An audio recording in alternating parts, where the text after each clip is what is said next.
Hello everyone, मैं रितिका और आज हम लोग स्टार्ट करेंगे अपना first chapter. According to syllabus तो हमारा फर्स्ट चैप्टर एटॉमिक स्ट्रक्चर होता है, लेकिन जैसा कि मैंने आपको पहले भी कहा था कि हम बेसिक से पढ़ना शुरू करेंगे। तो बेसिक्स पहले केमिस्ट्री का जान लेना थोड़ा ज़रूरी हो जाता है, बीइंग अ टीचर और बीइंग अ स्टूडेंट। तो चलिए स्टार्ट करते हैं। फर्स्टली जो हम लोग इसमें पढ़ने जा रहे हैं वो है मैटर। मैटर क्या होता है? Anything that occupy space and have some volume is matter. ठीक है, कोई भी ऐसा सब्सटेंस जो एक कुछ स्पेस ले रहा हो उसको हम लोग मैटर कहेंगे। अब मैटर कितने टाइप के होते हैं? दो टाइप के। मैं बहुत डिटेल में नहीं पढ़ाऊंगी ये सारा चीज़ आपको, क्योंकि ये बहुत बेसिक सा चीज़ है जो आप लोग 8, 9, 10th में भी पढ़ते आए हैं।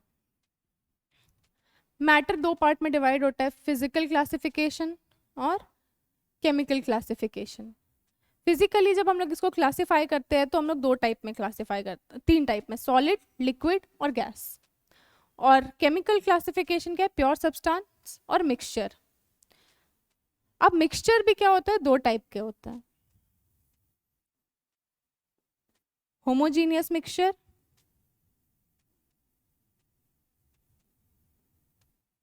और हेट्रोजीनियस मिक्सचर।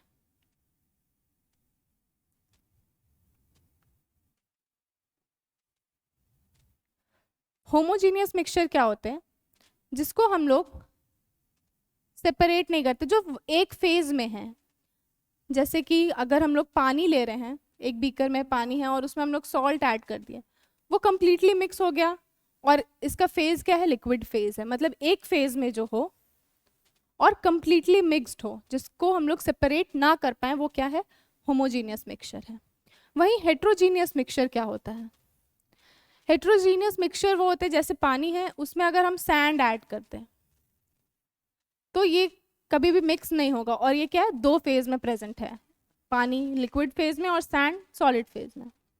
ठीक है, सॉलिड और लिक्विड और गैस के बारे में मुझे बताने की कोई खास ज़रूरत है नहीं। और प्योर सब्सटेंस, इनको भी हम दो पार्ट में डिवाइड करते हैं। क्या है वो दो पार्ट? एलिमेंट्स और कंपाउंड्स।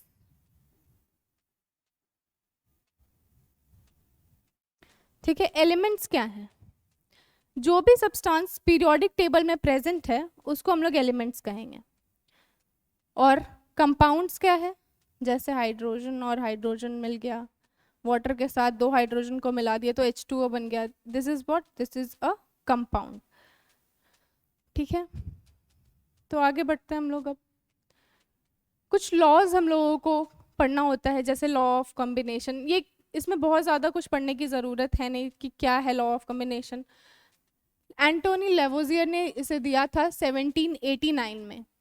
ठीक है, एंटोनी लेवोजियर ने इसे दिया था 1789 में। लॉज ऑफ कॉम्बिनेशन क्या होता है? Sum of mass of reactant is equal to the sum of mass of product. मतलब जो भी मास हम रिएक्टेंट का ले रहे हैं, इन दोनों का सम हमारे प्रोडक्ट के मास के सम के बराबर होगा।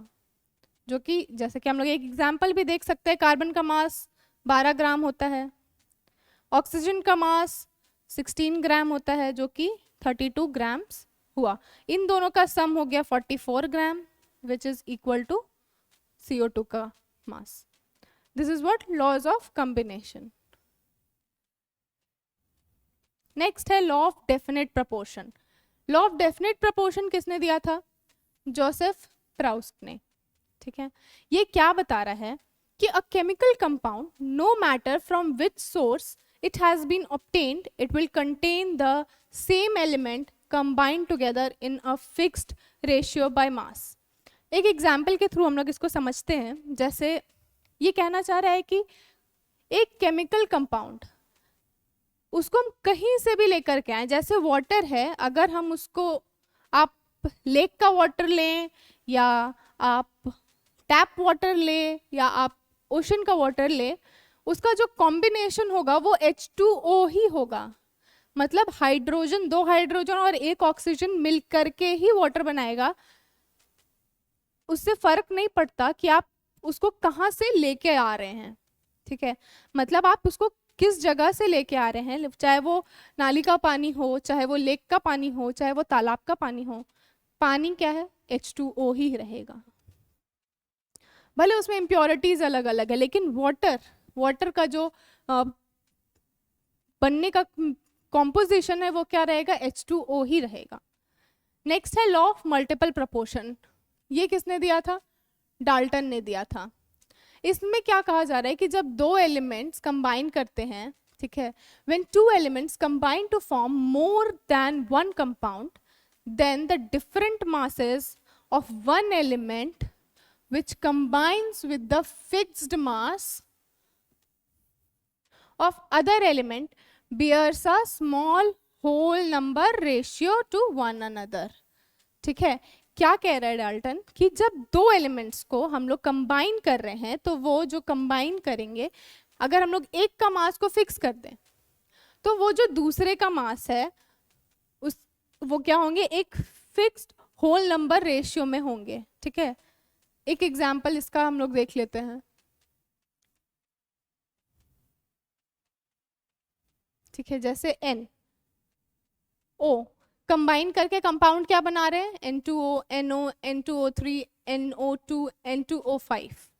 ठीक है, when two elements combine together to form different compounds, then the fixed ratio of 1, तो हम लोग किसी एक का रेशियो को फिक्स कर देते हैं।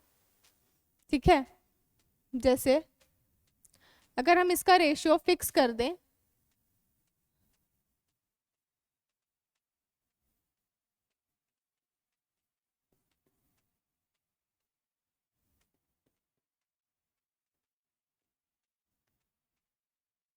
इसका रेशियो फिक्स कर दें, ये हो गया 28, ये हो गया 28, ये हो गया 28 और ये हो गया 28। ठीक है, इधर हो गया 16,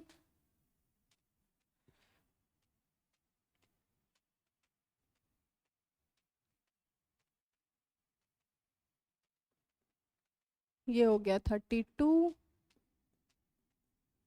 48, 64, 80।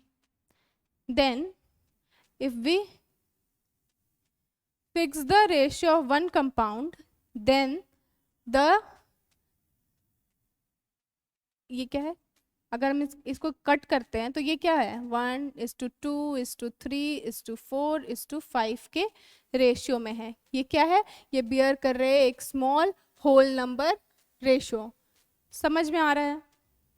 अगर क्लियर है तो ठीक है, अगर आपको नहीं समझ में आ रहा, किसी भी तरह का डाउट है, आप मेरे को कमेंट सेक्शन में बताइए।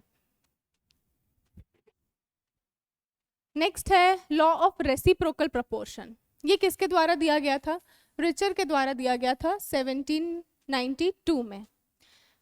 ये लॉ क्या कहता है, ठीक है, जब दो एलिमेंट कंबाइन कर रहे हैं separately with a fixed mass of third element, then the ratio of masses in which they do so bears a small whole number ratio to the ratio of mass in which they themselves combines। मतलब कि जब दो elements combine कर रहे हैं, ठीक है, एक दूसरे के साथ with the fixed mass of third element, then the ratio of the masses in which they do so bears a small whole number ratio।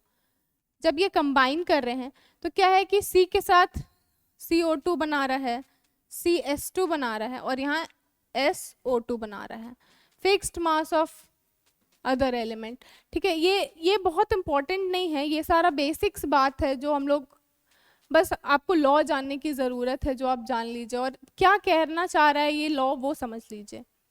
ठीक है, आगे बढ़ते हैं अब हम लोग। गेल-लुसाक लॉ क्या कहता है कि जब दो गैस जो है, गेल-लुसाक यहाँ से क्लियर है कि दिया किसने है, गेल-लुसाक ने, when gases react they do so in volume, ठीक है, which bears a simple whole number ratio to one another and to the volume of products formed if gaseous। ठीक है, यहाँ पे क्या कहना चाह रहा है कि जब, या बात किसका हो रहा है, गैस का, जब गैस है और दो गैस जो है वो रिएक्ट कर रहा है वॉल्यूम्स में, ठीक है, तो वो क्या करेगा? जैसे अगर हम कहते हैं कि एक वॉल्यूम हम लेते हैं हाइड्रोजन का जिसको कंबाइन कर रहे हैं एक वॉल्यूम ऑफ Cl2 से, तो हमको इन दोनों को कंबाइन करके 2 वॉल्यूम होता है, वही हमको यहाँ पे मिलेगा 2 volume of HCl. This is what it is saying. Avogadro's hypothesis. Avogadro's hypothesis, hypothesis का मतलब ही होता है क्या? परिकल्पना, ठीक है. If temperature, pressure and other physical conditions remain same, then equal volume of all gases will contain equal number of molecules. क्या कहना चाह रहा है कि अगर हम टेम्परेचर, प्रेशर और अदर फिजिकल कंडीशंस को सेम कर दे तो equal volume of all gases will contain equal number of molecules. और क्या कहना चाह रहा है कि volume of gas is directly proportional to the number of molecules provided temperature, pressure और अदर फिजिकल क्वांटिटीज जो है वो सेम रहे. ये एवोगैड्रोस का हाइपोथेसिस था. नेक्स्ट कुछ कंसंट्रेशन टर्म्स के बारे में हम लोग पढ़ेंगे, ठीक है. जैसे wait by wait. Wait by weight percentage क्या कहना चाहता है कि मास of solute divided by mass of solution into 100, ठीक है. मतलब wait by weight percentage. Concentration का सबसे पहले तो हम लोग देख लेंगे कि एक सोल्यूशन में कंसंट्रेशन क्या होता है. मतलब ये इसको हम लोग 2 पार्ट में कह सकते हैं, डिवाइड कर सकते हैं. क्या क्या? सॉल्यूट, यहाँ पे आपको क्लियरली नहीं दिख रहा होगा, ठीक है. सोल्यूशन.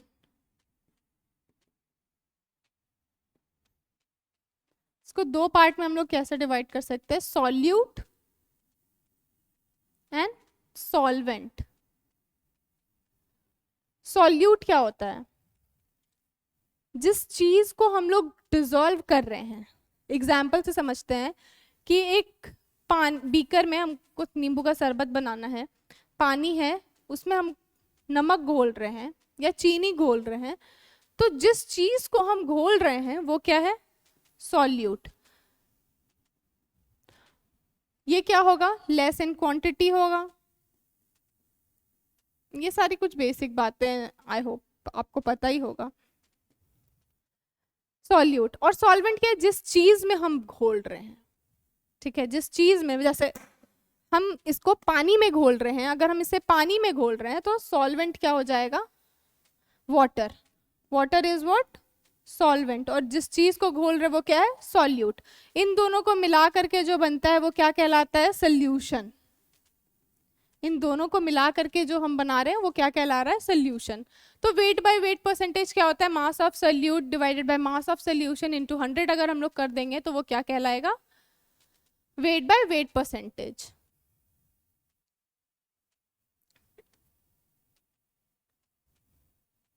अब एक क्वेश्चन दिया हुआ है यहाँ पे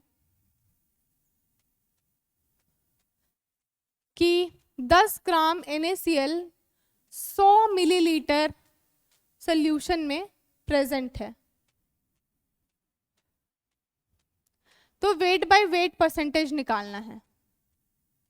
और डेंसिटी सोल्यूशन का दिया हुआ है 1.2 ग्राम पर मिलीलीटर. कैसे निकालेंगे हम इसे? चलिए देखते हैं. वेट बाय वेट परसेंटेज क्या होता है? Wait by weight percentage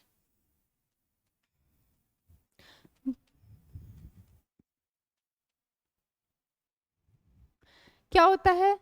wait by wait solution. Density, सबसे पहले तो आपको पता होना चाहिए डेंसिटी. डेंसिटी का क्या फॉर्मूला क्या है? Mass of solution by volume of solution.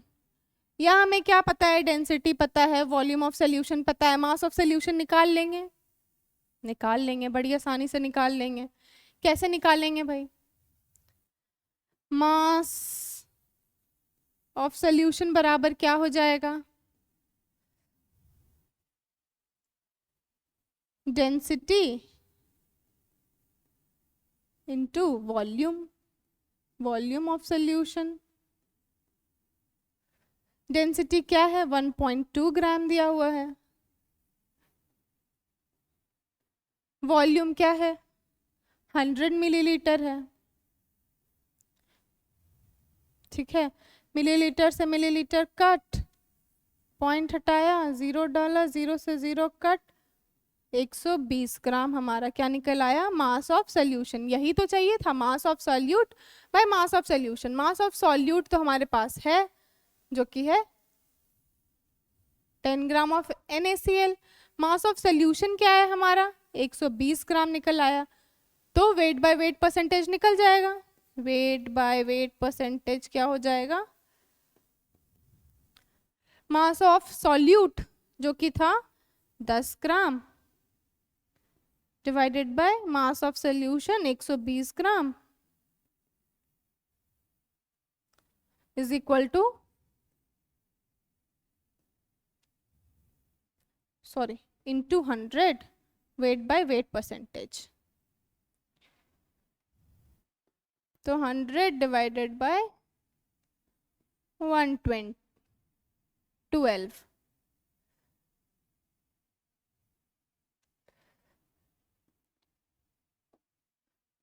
100 divided by 12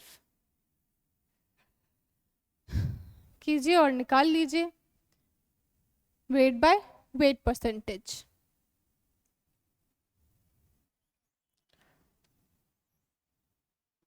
next आगे बढ़ते हैं।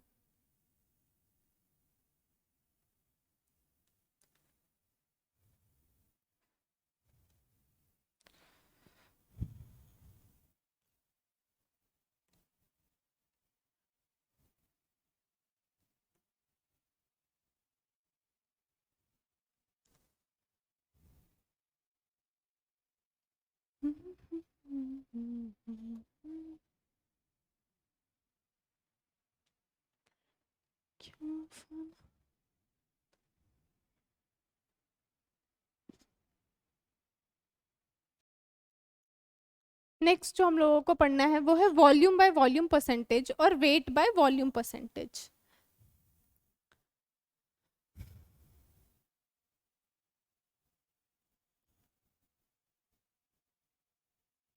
वॉल्यूम बाय वॉल्यूम परसेंटेज, इसका फॉर्मूला क्या हो जाएगा?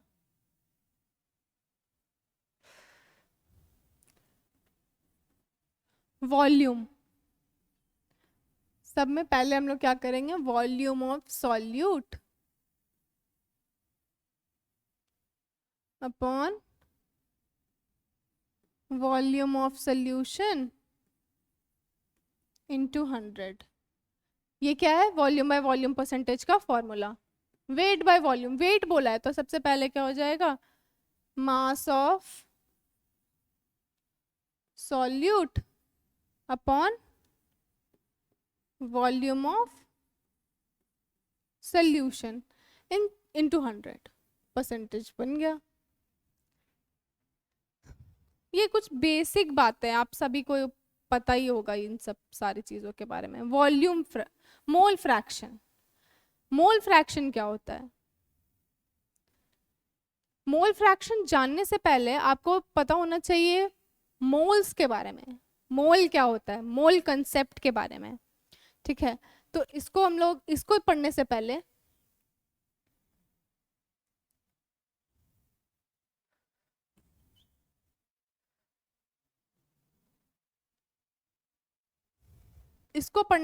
हम लोग पढ़ेंगे मोल कंसेप्ट के बारे में। मोल कंसेप्ट जानने से पहले आपको कुछ बेसिक टर्म्स के बारे में पता होना चाहिए। वो बेसिक टर्म्स कौन कौन से हैं?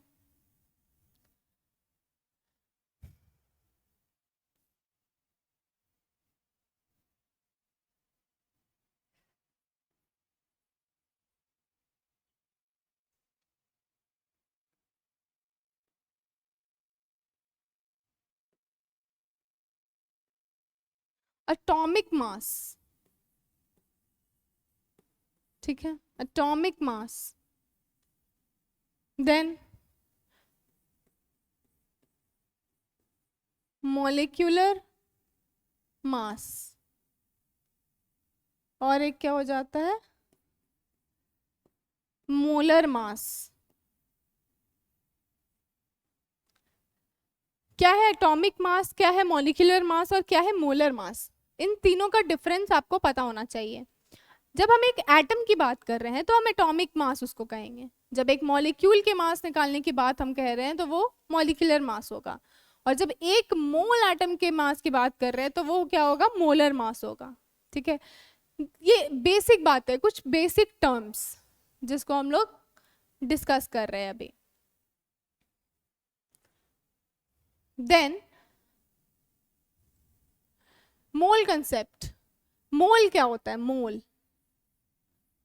चलो मोलर मास तो हमें पता चल गया कि जब एक मोल एटम की बात कर रहे हैं तो हम लोग मोलर मास निकाल रहे हैं। मोल क्या होता है, बहुत सालों पहले जब बहुत सारे एटम्स, जैसे एक डजन, सिंपल समझते हैं, एक डजन का मतलब जैसे हम जानते हैं कि 12 पीस होता है। जब हम एक दर्जन केला देने का बात कहते हैं तो उसका मतलब क्या है कि हम बोल रहे हैं 12 पीस केला दे दो, ठीक है, तो 12 piece is equal to 1 dozen. Similarly जब हम 1 मोल का बात करते हैं, क्योंकि एटम्स इतने सारे हैं कि उनको एक एक एटम का बात कर पाना वो बहुत मुश्किल है, तो कैलकुलेशंस को इजी करने के लिए एक टर्म लाया गया, मोल। तो मोल क्या है, 6.02 into 10 to the power 23 atoms का जब हम बात कर रहे हैं, एटम्स हो या मॉलिक्यूल्स हो या आयंस हो, मतलब 6.022 इंटू 23, ये जो नंबर है ये क्या है, 1 मोल है। ठीक है, अब हम इसमें अगर हम एटम लगा दे, 1 मोल एटम का बात किया जा रहा है तो 6.022 into 10 to the power 23 atoms होगा। जब मॉलिक्यूल का बात किया जा रहा है तो same 6.022 into 10 to the power 23 molecules का बात होगा।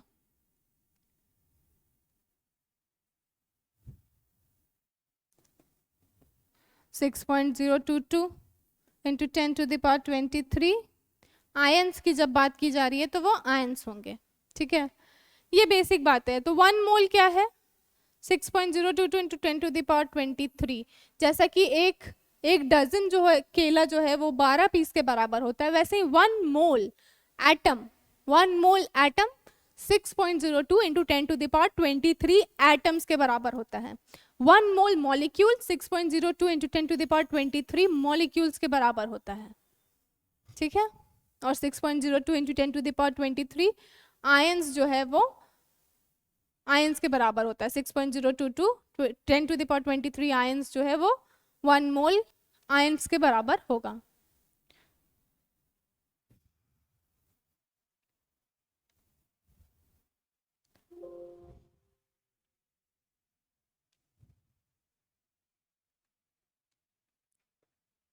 स्टॉप करना है, रोकना है, कंटिन्यू।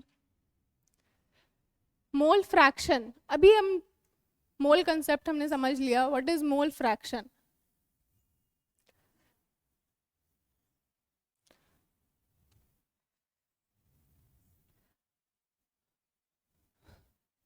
एक कंटेनर है जिसमें बहुत सारे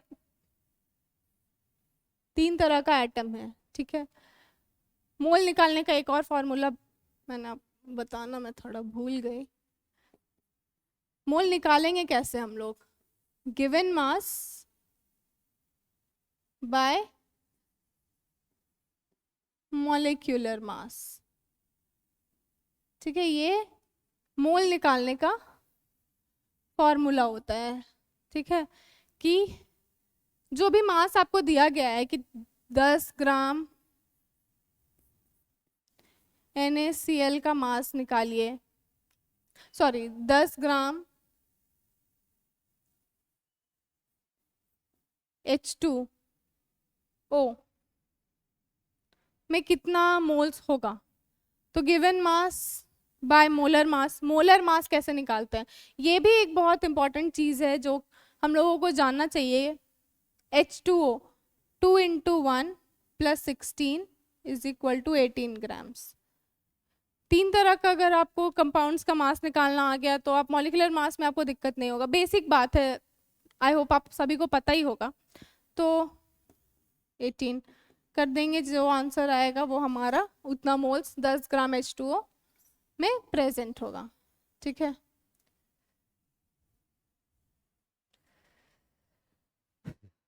ना मोल फ्रैक्शन, जब तीन एटम्स का बात कहा जा रहा है, तीन तरह के एटम्स थे और इनमें से किसी एक का जब मास मोल निकालने के लिए हमें बोला जाएगा तो वो क्या होगा? जैसे Na के बारे में बोला गया है तो यहाँ हो जाएगा Na by Na plus Nb plus Nc। I hope I am making it clear to you और आपको समझ आ रहा है और मैं क्रॉनिकल वे में ही जा रही हूँ। अगर आपको कुछ भी दिक्कत हो तो आप मुझे बेशक पूछ सकते हैं।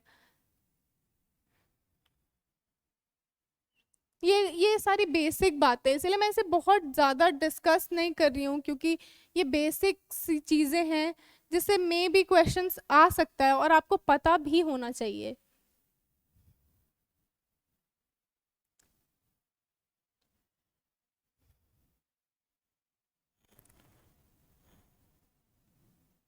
पीपीएम और ये मोलारिटी एक साथ क्यों है? पीपीएम क्या होता है? पार्ट्स पर मिलियन। पार्ट्स पर मिलियन को हम लोग क्या कहेंगे? पीपीएम। और मोलारिटी क्या होती है? ये प्रेजेंटेशन बनाने में थोड़ा सा गड़बड़ किया है इसने।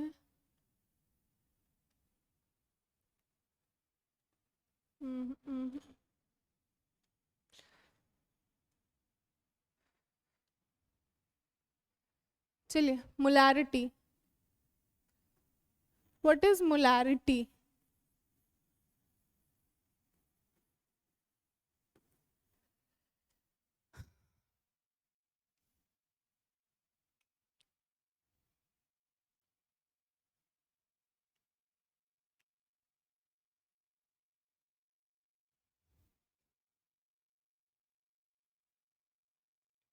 मोलारिटी क्या होता है? Number of moles of solute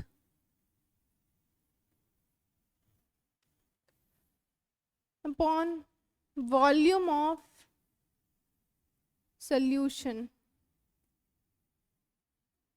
in litre. ठीक है, तो इसका क्या हो जाएगा? SI यूनिट मोल पर litre. Molarity number of moles of solute by volume of solution in litre. Number of moles निकालना हमें पता है, given mass by molar mass.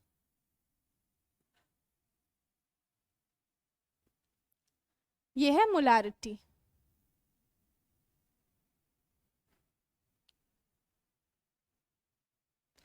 Molality, molality क्या होता है?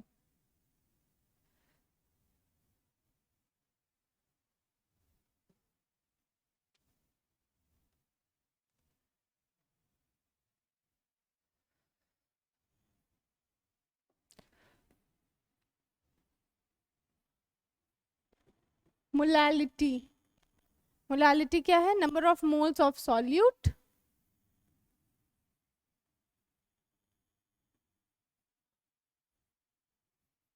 सब में ऊपर में सॉल्यूट ही होगा, लेकिन मोलालिटी में आपको ध्यान ये रखना है कि मोलालिटी क्या है? मास की बात कह रहा है। किसकी बात कह रहा है? मास की बात कह रहा है। तो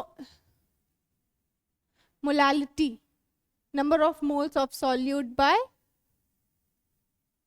मास ऑफ, मोलारिटी क्या था? Number of moles of solute by volume of solution in litre. Molality क्या है? Number of moles of solute bye mass of solvent. हमें पता है सॉल्यूट क्या होता है, हमें पता है सॉल्वेंट क्या होता है, इन केजी। ठीक है, सॉल्वेंट इन केजी।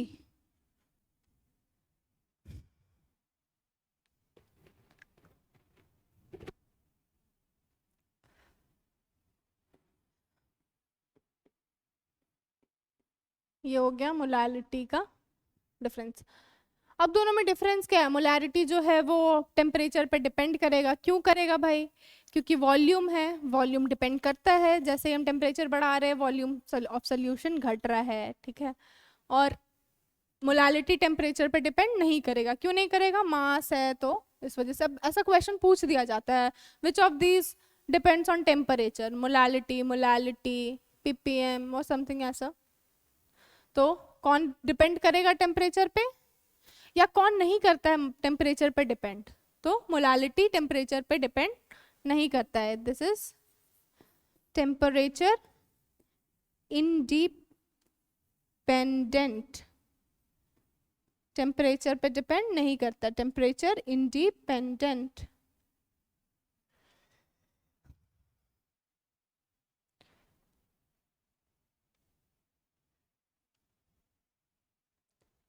नेक्स्ट है नॉर्मैलिटी।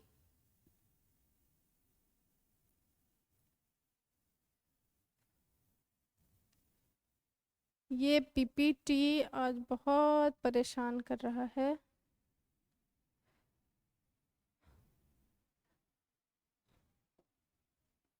चलिए हाथों से ही पढ़ते हैं, कोई फायदा नहीं स्मार्ट बोर्ड का।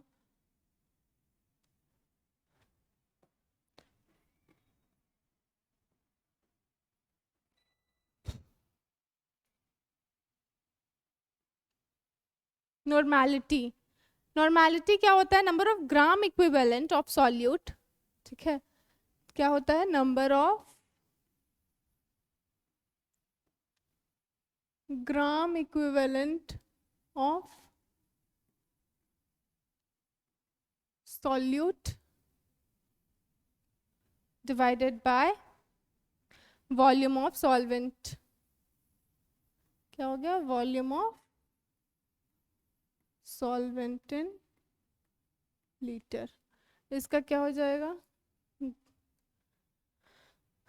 ग्राम इक्विवेलेंट पर लीटर। ठीक है, ये इसका यूनिट हो गया।